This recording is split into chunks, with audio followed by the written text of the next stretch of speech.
at NA harness update. And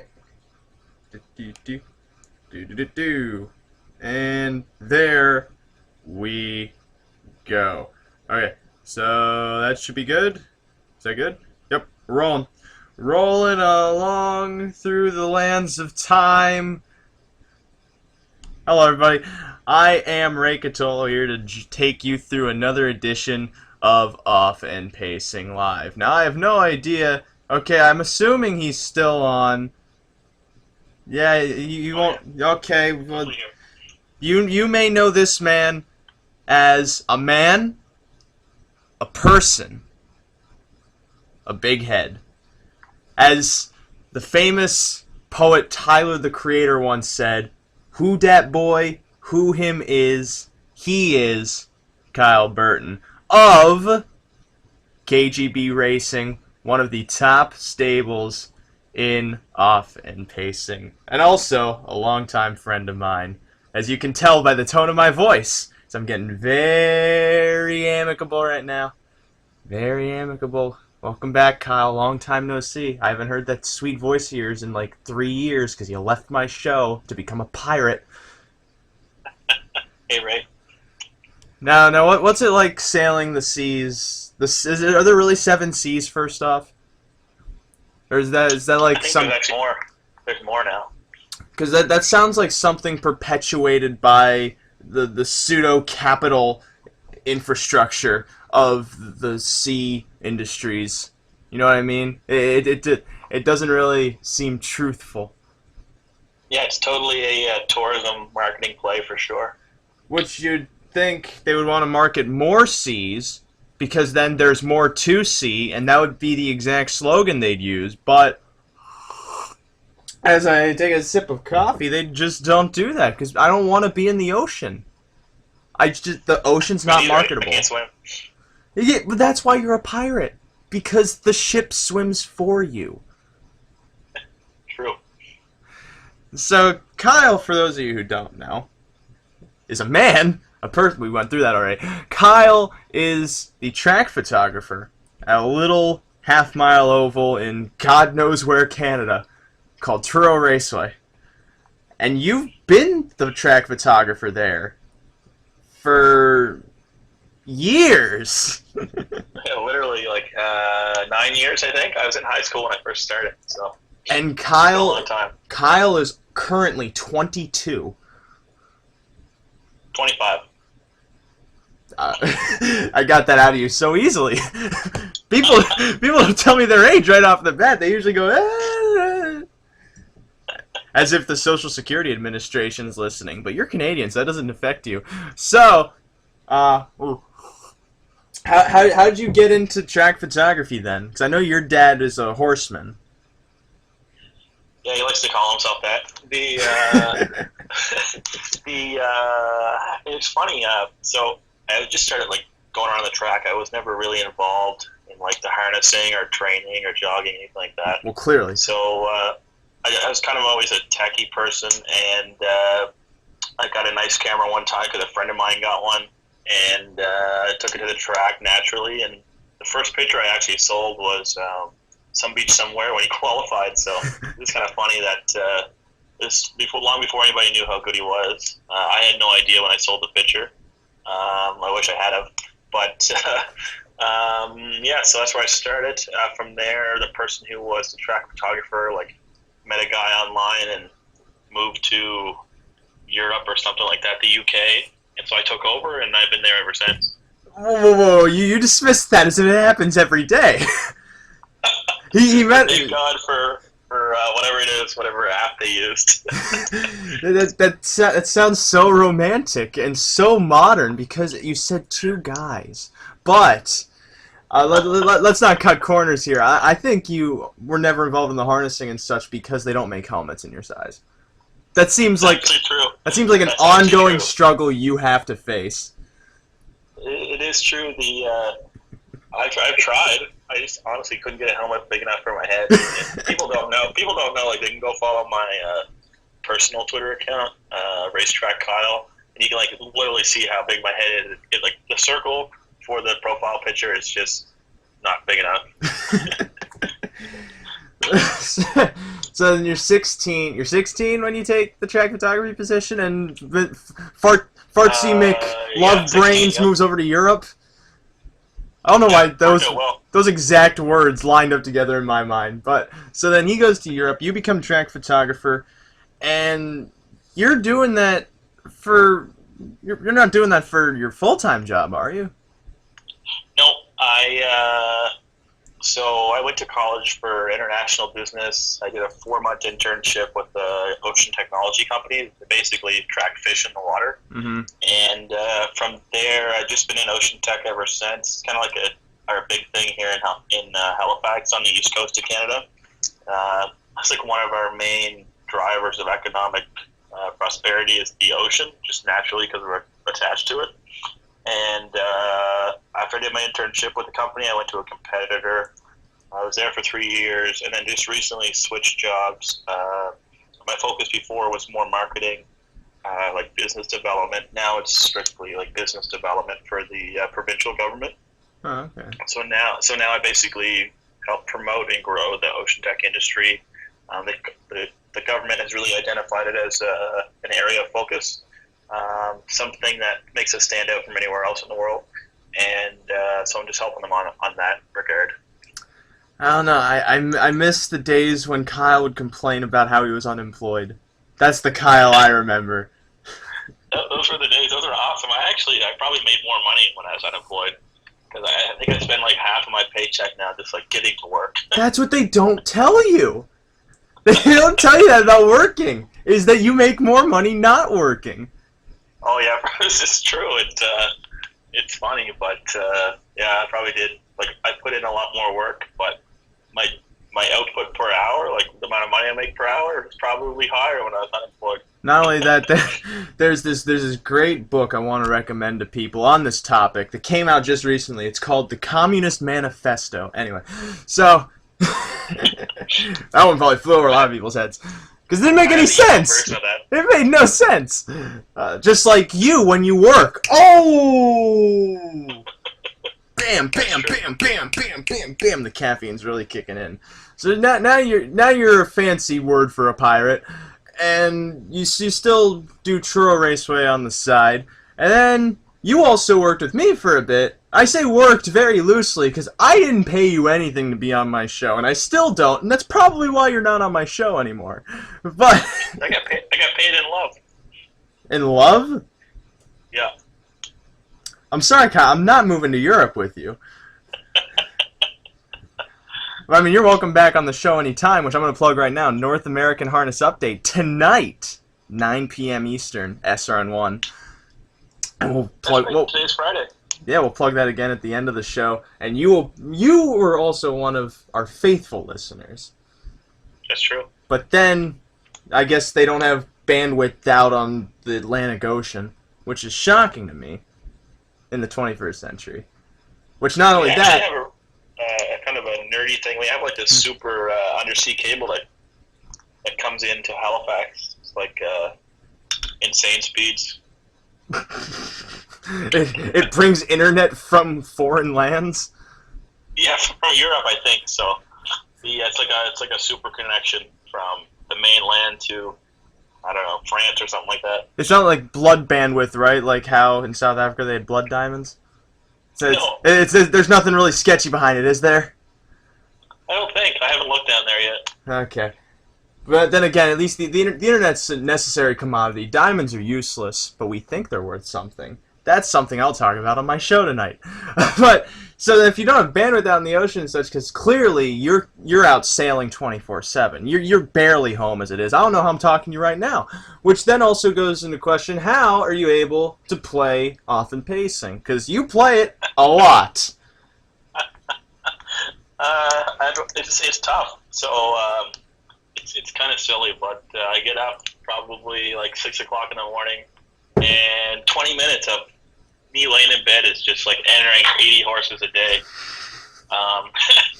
That has changed just recently though. Like I started getting more into it after people were complaining about me only racing 2 horses at a time. So, like, I put out a pretty mean tweet, like, if your horse can't go this fast, it's worth like $500, which I still think is true. And I got like 20 responses, like, "Oh, you're an idiot because you only race 2 horses. You can't say that. There's a market." So I was like, "Oh, okay, I'll just try it." And then I claimed everything. I spent like $35 million on claimers. No, you did not. So, 27 of that was on one horse. And it was probably not even worth it. No, it's not. It's so I really wish I had it held off like a week because I was like, "Oh, this is the only green speed horse in the game. I'll pay $27 million for it." And I got 2 of them, actually. I got 2 of them. And so I spent like $55 million between the 2 of them. And then like this whole past week has been people like, "Hey, how much do you want for this green speed 0-year-old horse?" And I was like, "Oh, okay, yeah, that's fine." There's like 20 of them now. So it's not even, I overpaid quite a bit. But so maybe my focus will change a bit once I get tired of playing too much. But I probably spend like an hour a day entering horses, probably. Yeah, that sounds about right, even for me too. But I also have a slow phone. Now, I really appreciate what Ryan and the crew did with you could select your driver like ahead of time as like your favorite. So that saves me a ton of time because before I used to go through like, yeah, I got to pick this guy, and then it would have to do it each time. Now it's just like boom, boom, boom, get it off, get it done. Now you see, with me, I run a stable that's really specialized because I know there's some drivers that just do not work with some of my horses, and so I have to manually pick each driver to use. Yeah. Because totally understand. Kane McKenzie might drive one horse like crap, but then he's able to get one of my horses go 53 at Barrier Park down in Australia. I don't understand why, but I just kind of admitted I can't just slop out drivers. And I don't understand how people could do that either, because I feel like one of the cornerstones to the strategy in the game is the different driving styles of all these drivers. It's true. It does play a big part of it. Some guys, like if you have a horse that's low stamina, I usually try to find a guy that's not going to be out there ramming the guts out of him. Like I'm trying to find a guy that'll be very conservative and then make the move late, so he's still got some energy left. But where I have so many horses now, I can't really do that. It's tough to really dive down into that. No, it's worth saying too, because I'm saying it, so it's obviously worth saying that. Exactly. Postmodern world, man. That you love to sell horses at their peak. That's kind of your thing now. And you are proving why that works. Because you recently sold, debatably, the best horse you've ever owned, KB Champion, for $37 million. Or is it $35 million? $35 million. And then right before that, I sold that rat, Big Old Toes, for $15 million. I was like, holy crap! I gotta let these go. How much you only sold KB Killer for like $2 million, didn't you? $2 million, but that was a record at the time. And like he's probably he would be worth a lot more if I could sell him today. Well, that's because the market has inflated so rapidly. Big time. With you being able to purchase coins, not only that, there's just so much in purses nowadays. It's really, what's the term? I was about to say a bloodbath, but that's not the term at all. It's not a renaissance either. It's a boom? It's a boom, yeah. It's a bull market. But you gotta say it with that inflection. A boom? It's a boom, just like that. Yeah. Oh, you referenced the Charlottetown guy. But I've been lucky on that regard. I've been probably one of the few that, I guess a lot of people are getting rich off selling their horses, but I've been very lucky in that regard that anything I sell sells for a lot. Well, not only that, you are able, you get more good horses than most people ever do. You've been so lucky in that regard too, because you had like Ms. Winner, Big Old Toes debatably too did really well. I know you have a 2-year-old prospect right now with KB Bountiful, because you will not frickin' stop tweeting about it. So I think that's part of the success too, is a little bit of marketing involved too. That's definitely true. I hype up my horses a lot, and people just naturally have to see those tweets. So people think my horses are better than they actually are, but it works. You realize by saying that now, the value of your entire industry has just dropped. Unless they like honesty, right? So. No one likes honesty. They prefer lying. I mean, they haven't done bad, but well, KB Killer hasn't done bad.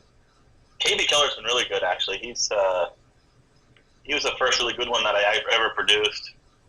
Beyond that, though, like there's some that I let go really cheap, like KB Flame is one. I think I let it go for like 150 grand, and it's got a mark of 46 in a piece, or 47. And KB Patootie was one I sold for 4.7 million, which I thought was an insane amount at the time. She's got a mark of 46. Yeah, there's just, it really depends too. Like some guys, I really get mad at them when I sell them. Like KB Champion and KB Killer are really good guys that bought it, and I really appreciate they gave me all that money. But they don't race the horse like 5 times a day. Like, yeah, because there's no detriment. I can confirm that nothing happens if you overrace your horses, at least at this point. I feel like they're working on something, a little additive to make it a bit more interesting. And not only that, so your 4-year-old doesn't have 100 starts under its belt. So my new rule of thumb is I'm not selling my horses to those guys anymore. I'm just going to sell it to Derek Gibner, because he races like 1,000 times a day. That's my new rule. So if Derek's listening, like, you're the only person I'll sell to, and then I'll just buy him back. So then, I want my horse, like, KB Champion should have, like, I mean, she's raced quite a bit, but she's like a horse like, what's Derek's Just a Rumble? Yeah. She can race that many times and be more successful than her, I think. But you won't be able to see it if she only races, like, 3 times a week in normal time. Now, do you think that it is all purely luck that you were able to get these kind of horses, or do you feel that you kind of had some kind of different approach to getting these horses that helped them be good horses? A lot of people are saying that it's just kind of random what type of mares and sires, what type of what you get from them. But I'm starting to see now that the horse.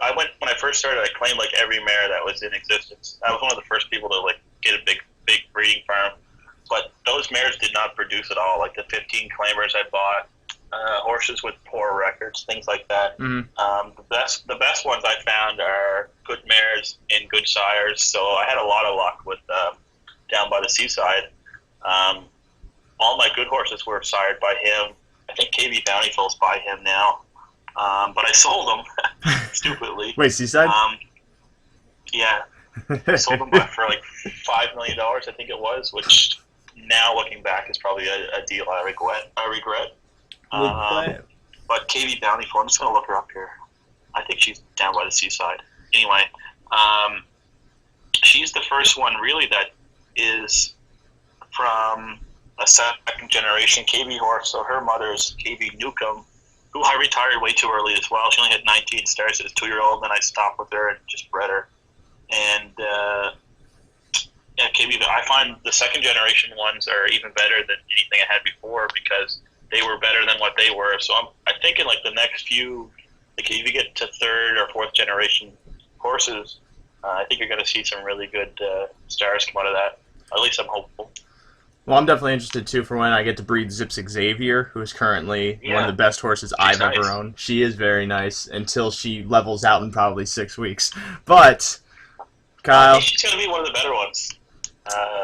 She had like a really good kick getting home, which is good. She must have like a super high stamina bar, though. Oh, yeah, she is one of the highest I've ever seen. It makes sense, because she hits some horrible trips, and she still keeps coming. Also, the consolation for this race is going in a sec. I know, and I can't let you go, Kyle, because I just love you too much. So, with that, I'm going to leave you on, and I'm going to call this race. Because this is the Big Mile Consolation. We got hit horses such as Duramax 6'6", 911 Inside Job, and friends lining up because they're in motion. And now, they're off and pacing. Big H Wino from the far outside is firing out. Ace Damage then towards the center, sticks his nose in front, and takes a narrow lead as they circle around that first turn. In between horses then, Ideal Liz trying to head towards the cones, now in front of Mac Monster, who takes second. to the inside of him. Parked out 3 wide ace damage, splitting horses, then 9-11 inside job, now into third. Moving past that quarter in 24, and for its Ideal Liz in control to the backstretch. Mock Monster second, then at the back third, West Side Story to the inside of 9-11 inside job, left out fourth. Tight End U fifth, into the inside of Big H Wino second over in sixth. 3 wide still seventh. Ace damage, then it's going far away in eighth. Ninth, Gloria's Girl, and Duramax 6-6 is at the tail of the field. Ideal Liz maintains control off a 53 1/2 mile, moving to that far turn, a length in front of Mock Monster second. 9-11 inside job is stuck on the outside in third, while West Side Story is stuck to the inside in fourth. And it's Tight End U boxed in fifth. Second up sixth comes Big H Wino. Ace damage finally moves to the inside. Is third up in a flow. Duramax 6-6 caught behind stalled covers. They come on to 3/4. Ideal is still in front of Mock Monster second. 3/4 in 1:21 to the top of the stretch. Ideal is the one to catch from the back. Duramax 6-6 trying to rally, and here comes 9-11 job flying on the outside. It's Ideal is 9-11 inside job now drops back. Mock Monster with room to tip out deeper on the track. Duramax 6-6 and Gloria's Girl in pursuit of Ideal is. Here's Mock Monster popping the pocket to take the lead. Mock Monster strides away to take the big mile consolation from Gloria's Girl, West Side Story, and Ideal is in 1:46-1. How'd I do, Kyle? Yeah, great. And that was only the consolation. I know. That one in 46-1. Yeah, that's the fastest first quarter I've ever seen. I've seen one faster. You see, what's weird is the last couple of weeks of doing this broadcast, we've been seeing a lot of 24-4s. Really? Mm-hmm. We saw it in the National. I'm pretty sure we saw it in the National. I remember seeing it somewhere. But I got a text from my co-host, Rod Allums Jr., that's informing me to inform you listening of this contest, where it's you have to make the most degrading name and off of pacing involving me, Ray Catolo. And then the winner, whoever creates the most degrading name, will be awarded on our show with recognition and nothing else. So, start getting your insults together, folks. I got a thick skin, and I got a creative mind, and a sharp wit. You can use all of those to insult me if you must. But, Kyle, I hope you're still with me. I'm still here, yeah. Okay, well, how come I haven't seen any entries from you in the contest? You know me more than anyone else. You know me better than It has to anyone have else. KB in the front, so I can't really think of anything that great. That's true. Admittedly, you have some of the worst names. I know, they're awful. People are using KB now. It's driving me nuts. Meanwhile, you look at some of the Zipsters racing. Like we had Zips Xavier, Zips Tyranny, we got Zips Zhao Ming. Which I don't even know. That's actual Chinese ruler, right? That was a Chinese dynasty, wasn't it? I don't know. It sounds like one. It sort of is, yeah. We have Zips Dips, Zips Sabato. We got so many just nonsensical names that I feel really capture what this game is about. Unlike your logo that beat me out of 300,000 coins that was clearly ripped off from the Russian government. And you even came out and said it. I mean, Trump kind of did too, and he's still president. Exactly. I even took the tagline from them. It's like, it was loyalty to motherland or something like that. I feel like you should know that as an employee of the Kremlin. A lot of people didn't understand where the actual KGB came from. It's obviously not Russia, but my initials are KGB. So. Yeah, there's not a lot of foresight involved there. No, not at all. Glad we're on the same page with that. This final looks pretty interesting. Oh yeah, we got some of the best going here. I see Giggity Giggity, Springer Spaniel, Sassy Panties we saw win, I think it was the National. It was either the Consolation or the final. Even like Ace Deuce is a pretty good horse too. Ace Deuce? I don't even know that one. There are only some names I remember. No, she's like one of those ones that flies under the radar. She has like a mark of 46 and $8 million or something ridiculous like that. Well, let's look it up right now because we have the past performances right in front of us, and I gotta read them sideways because I'm Skyping you off my phone. So, as the program loads, there we go. We will see that. Oh, 13 million, mark of 45. Everything is set. Am I reading that right? Oh, for a second, I was reading Sassy Panties had won $67 million. No, she's just won 67 times. Horses aren't that good yet. However, Giggity Giggity's approaching 20 million. Jeez. 20. Zips Xavier only has like 3.5. And that was from a race I had to put up $1 million. And she should have won that too. That was such garbage. She was nosed. Because she was flying late. I swear, I feel like it's customary that Zingies gets the worst trips imaginable. Because our horses are always boxed in. You remember Zips McGruber. Oh my god. I would get so frustrated with Zips McGruber because he was always in an awful spot. But anyway. Yeah, Giggity Giggity is approaching 20 million. Springer Spaniel's just hit over 10. Then we got some new shooters like Machine Gun Rebel, who's only at about 1.5. I'm awful at reading sideways. He's a 5-year-old. 5 looks like 3 sideways, admittedly. He's coming in off a first-place finish in his big... Well, I mean, you have to come in off a first-place finish to make the finals anymore. I see Ace Deuce, 13 million. Wow. YG Jaden, I know, because we've seen him a couple times here on the broadcast. And just to make sure the feed's going, yes, it is. All right. Mocha, we got 30 seconds. Who's your pick here? How fast do you think they'll go? I think the game will explode. I'm not sure the algorithm's ready yet for this kind of speed. It'll be interesting anyway. Hopefully they don't back it up. Just roll the half, like 51-4 or something ridiculous. That's true. We haven't seen like a 51 or a 52 half yet. Which is... I've actually seen a 52-1 half once. At Hilltop? National. Oh, okay. Oh, yeah, National is a pretty fast track. That's where I got some of McGruber's best marks, was because it's such a fast track. Well, they're lining up. $1 million final of the Big Mile. It's in motion and approaching the start.